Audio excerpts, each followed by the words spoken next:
Las voces que aportan contexto, preguntas y nuevas lecturas de la actualidad. En Imer Noticias, primera emisión.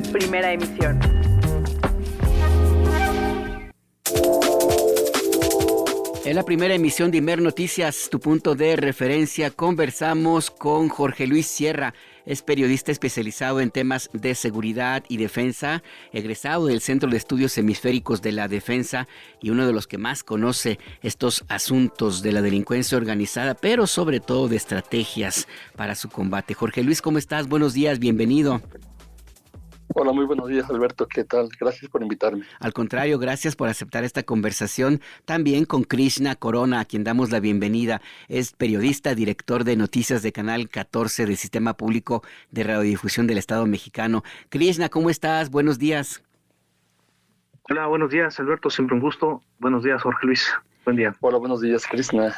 Pues la idea es conversar y ayudar a entender a la audiencia de qué se trata esta estrategia que se ha reforzado, al parecer, en contra del cártel Jalisco Nueva Generación. Desde el gobierno de Biden en Estados Unidos se tomó la decisión de seguir la máxima aquella de follow the money, es decir, combate los recursos financieros de los delincuentes y con ello los vas a desarticular. Es parte de una estrategia que también ha tenido algunos resultados en México. Jorge Luis, ¿qué balance haces de esto que ahora sucede en contra de esta organización, el cártel Jalisco Nueva Generación? Bueno, Alberto, ha habido una serie de estrategias diversificadas. Digamos, la estrategia más grande, por supuesto, es el desmantelamiento del cartel Jalisco Nueva Generación, no solamente porque se trata de una organización de narcotraficantes que opera en territorio nacional, sino además porque se trata de una de las organizaciones más peligrosas que ha existido en la historia del narcotráfico en los últimos 40 años. Entonces, este hecho ha llevado al gobierno mexicano, a la administración actual, a ejercer una serie de estrategias combinadas que juntas están planteando la posibilidad de desmantelar a esa organización. Y una de ellas es la detención de líderes relevantes, como ocurrió con el Mencho. Dos, es la desarticulación de las redes de abastecimiento y operación financiera del cartel, que es también otra de las estrategias que ha empleado ese gobierno. Y la tercera es, digamos, golpear o pegar los mandos medios que están controlando esa organización a nivel local en diferentes estados de la República. Son, creo que, los tres elementos de esta estrategia gubernamental que ha seguido en contra del cartel Jalisco Nueva Generación. Ahora bien, ¿qué resultados se han tenido de estas tres líneas que nos plantea Jorge Luis Sierra, Krishna, de acuerdo con lo que se ha visto en los últimos meses, inclusive en un par de años? ¿Cómo lo ves tú? Buenos días a todos, reitero. Creo que en efecto ha habido una estrategia. En este caso, yo destacaría una estrategia binacional, tanto de los gobiernos de México como Estados Unidos, en coordinación. Y con ello, pues ha habido duros golpes, tan es así que hace unos meses murió abatido el líder histórico y fundador de este cártel. Sin embargo, esta organización, al ser una organización criminal transnacional que funciona más bien como una empresa criminal, creo que ha encontrado la manera de seguir vigente, no sé si uno se puede decir que se ha fortalecido.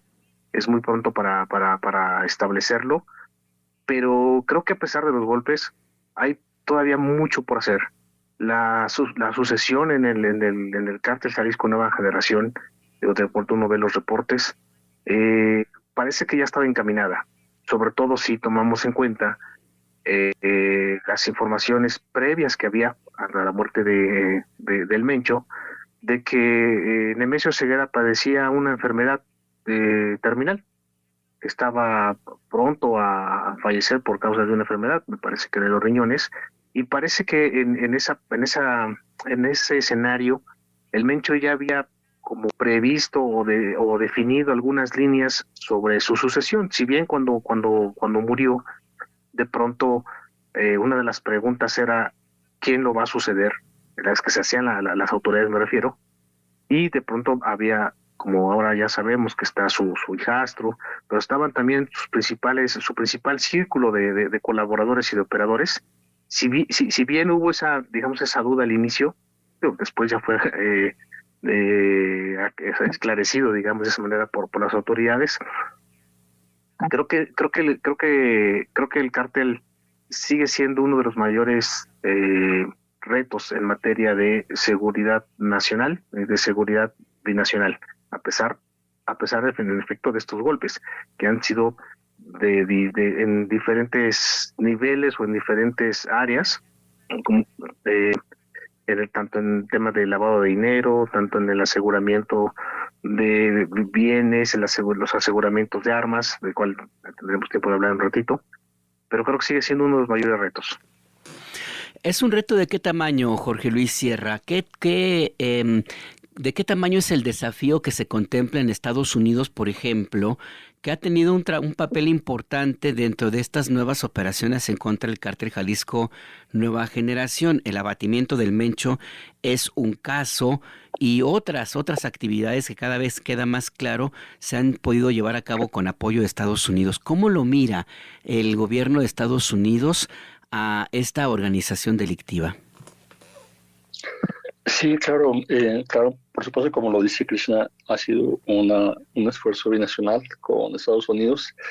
Aquí creo que en primer lugar hubo una declaración por parte del gobierno de Estados Unidos, en particular el presidente Donald Trump, de declarar al Cártel Jalisco Nueva Generación como una organización terrorista, y por lo tanto se le dio al gobierno de Estados Unidos la capacidad para emplear a todos los elementos de su fuerza de seguridad en una estrategia, digamos, que estaba encaminada a atacar a los carteles, ya no solo considerados como organizaciones criminales, sino como organizaciones terroristas.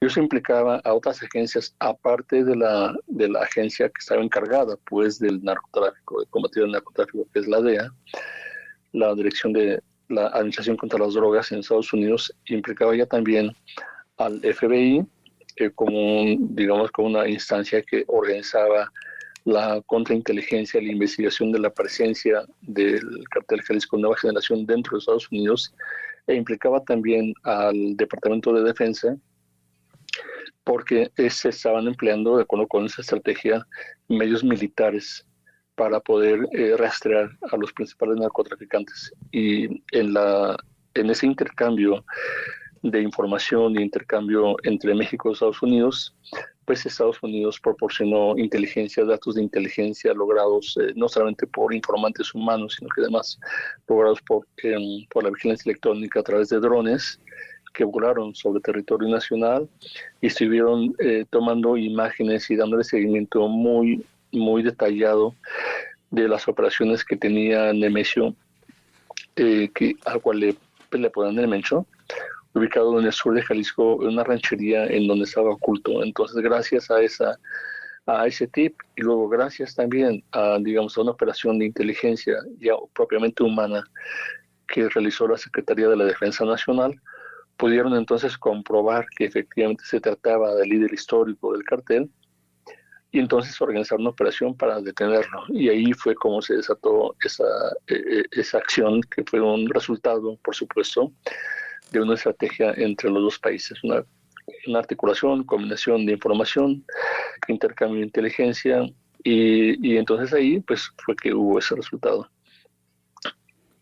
Y este resultado que implicó una colaboración que no sé, Krishna, hasta qué punto se había tenido, porque como bien nos recuerda Jorge Luis Sierra, hubo toda una estrategia con el uso de tecnología a estos niveles que implicaba necesariamente el que por lo menos en el gobierno de México se tuviera información de que esto ocurría. Esto hace un cambio en la forma en la cual se combate no solo al Cártel Jalisco Nueva Generación, Krishna, sino eventualmente también a otras organizaciones de ese talante. Sí, sin duda. Y la cooperación que hubo, la compartición de información que hubo en este caso, en febrero pasado, en la operación donde murió abatido el Mencho, en efecto, incluso el gobierno mexicano lo señaló. Hubo una cooperación que sí hay, creo que sí hay un cambio en el enfoque y en cómo se están llevando a cabo las cosas.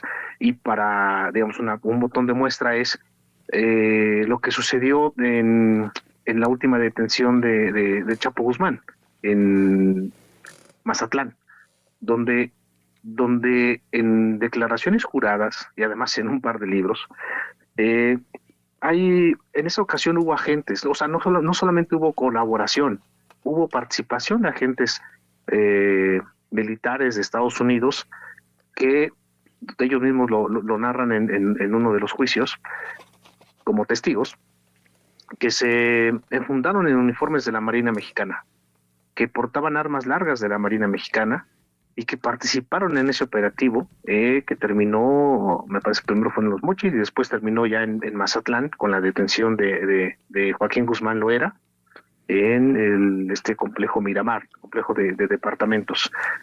Creo que esos dos operativos contra dos de los líderes más importantes, Nemesio Ceguera del Cártel Jalisco Nueva Generación y el Chapo Guzmán de en ese entonces de Sinaloa, creo que sirven muy bien para contrastar estas maneras de cooperar, estas maneras de colaborar, estas maneras de la buena vecindad que uno tiene que llevar necesariamente con Estados Unidos y estas maneras de permitir sí o no o permitirle al vecino hasta donde sí, hasta donde no entrar a la cocina, entrar a la colaboración. Creo que son en efecto dos casos que ayudan mucho, que si los contrastas, en cada uno de los niveles vas a encontrar cosas diametralmente distintas. Este operativo con el Mencho, donde hubo colaboración, y este operativo con el Chapo, donde hubo operación e intervención. Sí, es muy diferente. Alberto. Sí, es muy diferente, la verdad, porque pues habla también de la decisión de los distintos gobiernos de México de, como tú dices, Krishna, abrirle o no la puerta hasta ciertos lugares, o en caso de el periodo de Calderón Hinojosa, no la cocina, la habitación inclusive ahí. Pero bueno, esa es otra historia. Jorge Luis, hay un dato que me parece también importante analizarlo. Históricamente, Estados Unidos ha responsabilizado a otros de sus problemas internos, particularmente en la enfermedad de la adicción a las drogas que padecen millones de sus ciudadanos. Pero la realidad nos habla de que el tráfico de drogas es imposible sin la participación de estadounidenses. No migrantes, estadounidenses. Y hay inclusive algunos casos concretos que han sido pues muy públicos de acontecimientos de violencia que hablan también de la presencia de Estados Unidos como país y como sociedad dentro de este mismo problema. Por ejemplo, los sicarios que participaron en el ataque donde murió el cardenal Posadas los reclutó Ramón Arellano en el barrio Logan, allí en el sur de San Diego. En Edina, Arellano Félix, quien durante un tiempo se hizo cargo de esta organización, mamá de algunos de los líderes del cártel de Tijuana, pues vive en San Diego. El actual dirigente del cártel Jalisco Nueva Generación es estadounidense, Juan Carlos Valencia, y esto por poner nada más unos casos así muy concretos de una participación hasta íntima, Jorge Luis, en esta nueva embestida contra una organización que ha sido considerada altamente peligrosa. ¿Hasta dónde es real el compromiso de veras desarticularlo solamente sin tocar, por ejemplo, lo que sucede en su propio territorio, Jorge Luis? Claro, Alberto, creo que has tocado un punto muy importante porque esto habla de cómo tanto México como Estados Unidos están tan relacionados, tan imbricados, que a veces es muy difícil separar, digamos, quién está encabezando las organizaciones del narcotráfico y quién está encabezando también las operaciones en contra del narcotráfico. Y sé que en México y Estados Unidos es en realidad un tema doble, porque si bien ha habido narcotraficantes muy relevantes, ¿no? Yo agregaría por ahí a Edgar Valdés Villarreal, la Barbie, que era un narcotraficante que fue y ahora está arrestado, por supuesto, pero es un narcotraficante muy connotado, nacido en Texas, que operó en territorio mexicano y que tuvo, digamos, una gran notoriedad por sus operaciones. Entonces sí, efectivamente hay narcotraficantes nacidos en Estados Unidos. Algunos de ellos son mexicanos americanos, tienen parientes, como en este es el caso, por supuesto, de la familia del Mencho, tienen parientes que han nacido en Estados Unidos ya. También lo es, por ejemplo, en el caso del Chapo Guzmán, tiene hijos nacidos en Estados Unidos, entonces hay una relación ahí muy importante. Sin embargo, creo que aquí, digamos, parte del discurso de esos elementos que emplean muchas veces en las argumentaciones políticas que hay de los líderes en Estados Unidos, a veces argumentan que el tema es de otros, ¿verdad? El tema es de los mexicanos, o el tema de los colombianos, o el tema de los ecuatorianos, ¿no? Que están invadiendo Estados Unidos y que por lo tanto están causando una disrupción en la vida nacional de Estados Unidos y que por lo tanto pues hay que combatirlos. Y por eso creo que se está conformando una alianza militar encabezada por el Departamento de Defensa, con todos los países que se han caracterizado, cuyos gobiernos se han caracterizado por ser simpatizantes de la política de Donald Trump y que están dispuestos a emplear recursos militares en combinación con los recursos militares de Estados Unidos para hacer operaciones en su territorio, y eso principalmente lo está haciendo Ecuador. Entonces, pero yendo un poco al punto que tú querías decir, sí hay evidencias, digamos, yo creo que las evidencias principales se encuentran en los registros de las Cortes Federales en Estados Unidos. Uh-huh. Porque yo he estado dándole un seguimiento, precisamente atraído por ese tema, de quiénes están detrás del narcotráfico, quiénes están involucrados, quiénes han sido llevados a juicio. Y mira, Alberto, me he encontrado con que hay una gran cantidad de personas que tienen un apellido que no es un apellido común en México, que es más bien un apellido común en Estados Unidos. Son familias que están más bien ubicadas, digamos, a través del nombre, como familias estadounidenses, como familias que incluso no tienen nada que ver con el tema mexicano, el tema latinoamericano, sino son ya más bien familias que tienen apellidos que uno podría considerar anglos. Entonces hay una gran relación de esas personas en los juicios que se están haciendo en Estados Unidos, pues una gran cantidad de juicios. Cada día aparece un nuevo juicio, cada día llegan las alertas de Google, porque si tú te metes a eso, te llegan las alertas, y entonces vas viendo un poco ahí esa sensación de que en realidad en Estados Unidos el narcotráfico se opera más allá de los límites nacionales, ¿no? Más allá de los límites de los apellidos o de los orígenes nacionales o los orígenes étnicos. Es más bien una sociedad que está organizada para consumir y está organizada para distribuir. Y en muchas ocasiones también ha estado organizada para producir, porque gran parte de las nuevas drogas sintéticas ya no tienen necesidad de exportar las drogas desde Sudamérica, como lo ha sido la cocaína o como lo ha sido el opio, ¿verdad? Desde Asia y desde América Latina, sino que ya se producen dentro del territorio nacional de Estados Unidos, en laboratorios internos de Estados Unidos, y entonces ahí tienes ya un grupo de narcotraficantes internos en Estados Unidos que aprovechan las vulnerabilidades que tiene el propio país y están conformando sus propios grupos criminales. No les llaman carteles, no les llaman, digamos, esas grandes corporaciones mexicanas, ¿verdad? O colombianas o ecuatorianas que están siendo reconocidas como carteles, pero que sí son organizaciones efectivas que están abasteciendo a los consumidores de estas drogas sintéticas dentro de Estados Unidos de una manera cotidiana. Por eso el problema no ha desaparecido, porque sigue habiendo consumo en una escala muy alta. Se ha logrado reducir, porque yo creo que también en Estados Unidos habría que reconocer que sí ha tenido a lo largo de los años una estrategia de reducción del consumo a través de la educación, a través del tratamiento. Sin embargo, sigue habiendo problemas como por ejemplo las familias estadounidenses están viendo que los consumidores de drogas empiezan a una edad más temprana, empiezan casi desde la adolescencia y en algunos casos desde la niñez. Esto es visto como una preocupación muy grande porque cualquier niño o adolescente que se inicie en las drogas pues tiene de alguna manera entra en un mundo en donde pudiera de pronto hacerse adicto a drogas mayores, ¿no? Empiezan con la marihuana, empiezan con pastillas que solamente se distribuyen a través de una receta médica, pero que de todas maneras se trafican, y de ahí dan el brinco a otras drogas, y entonces ya se forma esa especie de un grupo muy reconocido de consumidores duros de las drogas en Estados Unidos, que ese número de consumidores duros no ha cambiado.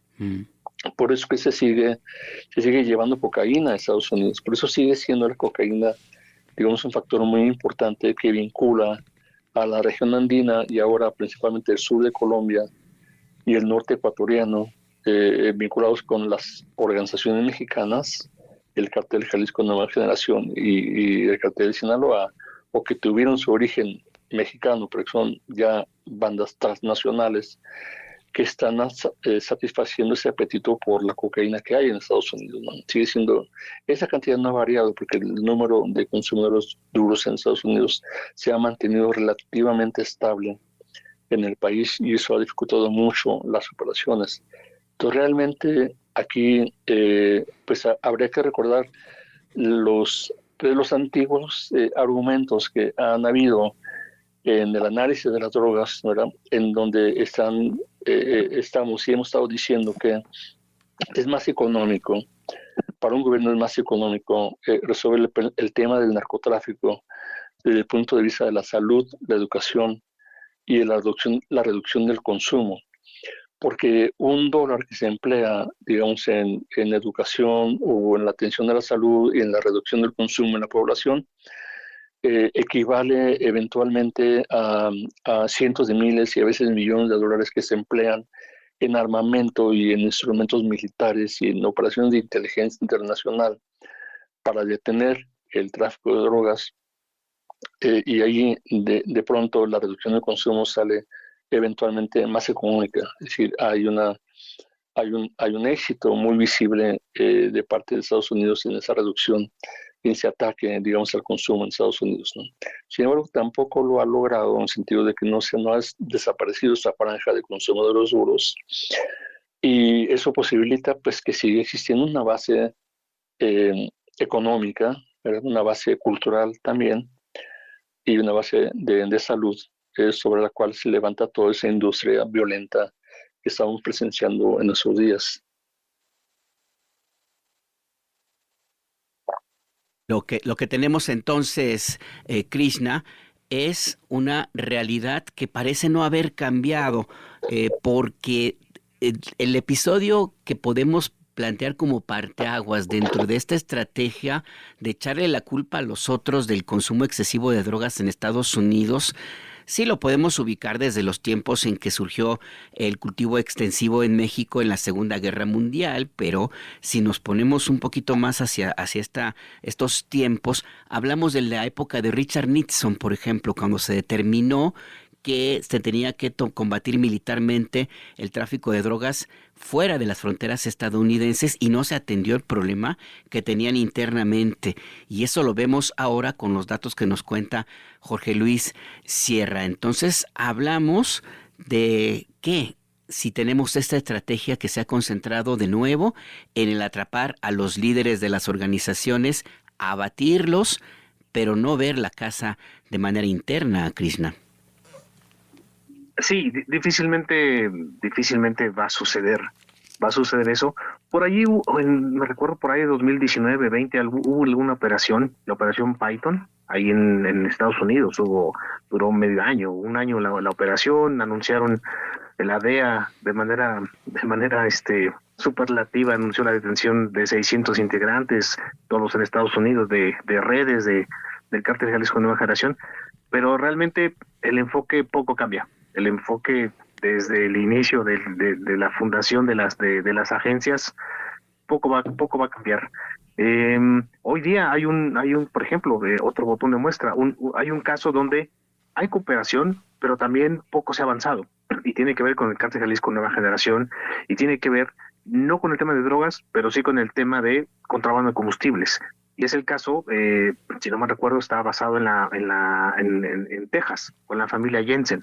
Esta familia Jensen, que si bien ya fueron, algunos integrantes es una familia de empresarios petroleros, que si bien ya fueron detenidos, me parece que también por ahí algunas liberaciones, pero ellos trabajan bajo un esquema binacional donde necesariamente tiene que reforzarse la cooperación de ambos gobiernos.